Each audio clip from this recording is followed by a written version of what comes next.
कभी सोचा है कैसे लालच धीरे धीरे इंसान की सोच को खा जाता है और फिर एक दिन उसे ऐसी जगह पहुंचा देता है जहां से वापस लौटना मुश्किल हो जाता है। और यही सच्चाई आज की कहानी आपको बिल्कुल नए नजरिए से समझाएगी। अगर आप हमारे चैनल पर नए हैं तो ऐसी ही प्रेरणादायक कहानियों के लिए अभी सब्सक्राइब कर लें। पुराने समय में सेठ लोग अपनी शोभा और प्रतिष्ठा बढ़ाने के लिए कुआं खुदवाते थे, प्याऊ बनवाते थे, यात्रियों के लिए सराय बनवा देते थे। ऐसा ही एक सेठ लाहौर में रहता था। वो चाहता था कि लोग उसकी तारीफ करें, उसका नाम दूर दूर तक जाए।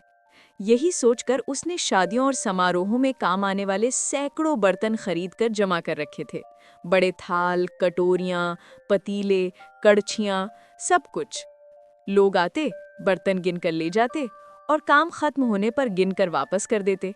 सब उस सेठ के इस काम की प्रशंसा करते और सेठ जी अंदर ही अंदर बेहद खुश होते।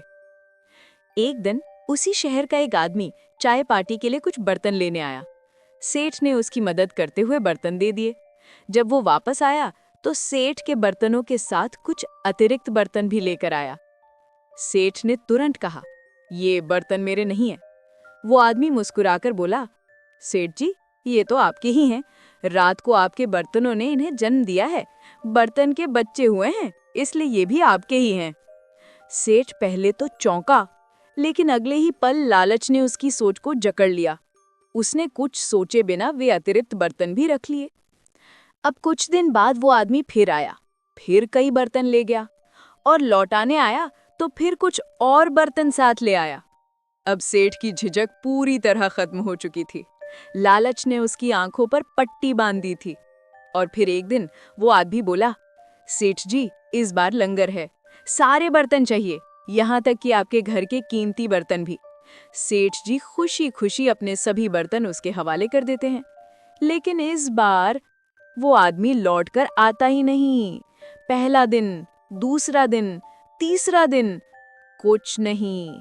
सेठ बेचैन हो गया। आखिरकार वो खुद उसके घर जा पहुंचा और गुस्से में चिल्लाया, कहाँ है मेरे बर्तन, क्यों नहीं लौटाए?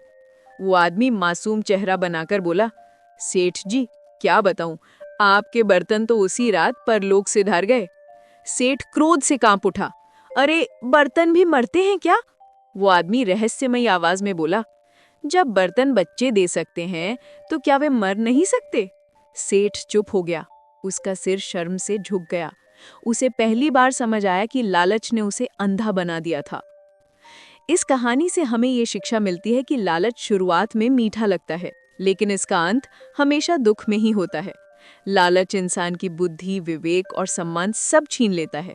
अगर आपको ये कहानी पसंद आई हो तो लाइक करें, शेयर करें और हमारे चैनल को सब्सक्राइब करें। धन्यवाद।